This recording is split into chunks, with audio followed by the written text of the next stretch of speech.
Praise లాడండి, బాగున్నారా? ఇది నువ్వు దేవుని వాగ్దానం చూసుకుందామా రండి. చిన్న వర్షనం అండి.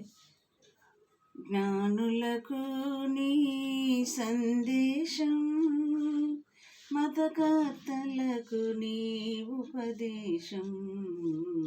జ్ఞానులకు నీ సందేశం, మతకర్తలకు నీ ఉపదేశం.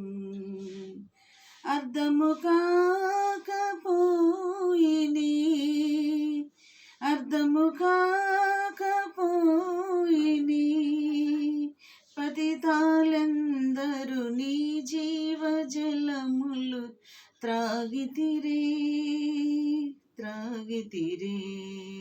నా ప్రాణ ప్రియుడా, నా యేసు ప్రభువా, నా జీవితం అంకితం నీకే, నా జీవితం అంకితం. ఇదే నువ్వు దేవుని వాగ్దానం అండి.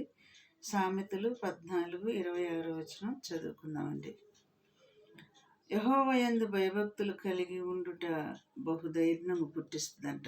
దేవుని యందు భయభక్తులు కలిగి ఉంటే మనకు ధైర్యాన్ని, మనకి ఆదరణ అన్నీ కలుగుతాయి అన్నమాట. మనకి ఇంకా భయం లేదు అని ఇక్కడ చెప్తున్నాడు అనమాట.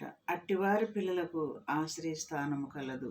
అంటే తల్లిదండ్రులు దేవుని యందు భయభక్తులు కలిగి ఉంటే పిల్లలకు కూడా ఆశ్రయం కలుగుద్దంట. ఎక్కడ కలుగుద్ది? దేవుని సన్నిధిలో కలుగుద్దంట పిల్లలకు కూడా. మరి తల్లిదండ్రులు యెహోవా యందు భయభక్తులు కలిగి ఉంటే చాలు, మరి ఆల ప్రార్థన పిల్లలకు కూడా రక్షణ అవుతుంది అన్నమాట. ఈ దిన వాగ్దానం అండి. మనం కళ్ళు మూసుకొని చిన్న ప్రార్థన చేసుకుందాం. స్తోత్రములు ప్రభువా, అయా నీ కొందనాలు, స్తోత్రములు. నీ జ్ఞానం మాకు దయచే తండ్రి. అయా నీ అందు భయభక్తులు కలిగి ఉంటే మాకు ధైర్యం కలిగిస్తామని చెప్తున్న దేవుడు. అంత మాత్రం కాదు, మా పిల్లలకు కూడా ఆశ్రయం కలుగుద్దని చెప్తున్న దేవుడు. ఇటు వాగ్దానాన్ని బట్టి నీ కృపలో మమ్మల్ని భద్రపరిచి కాపాడమని నజరేయుడైన యేసుక్రీస్తు నామములో అడుగు వేడుకుంటున్నాను తండ్రి. ఆమేన్. God bless you.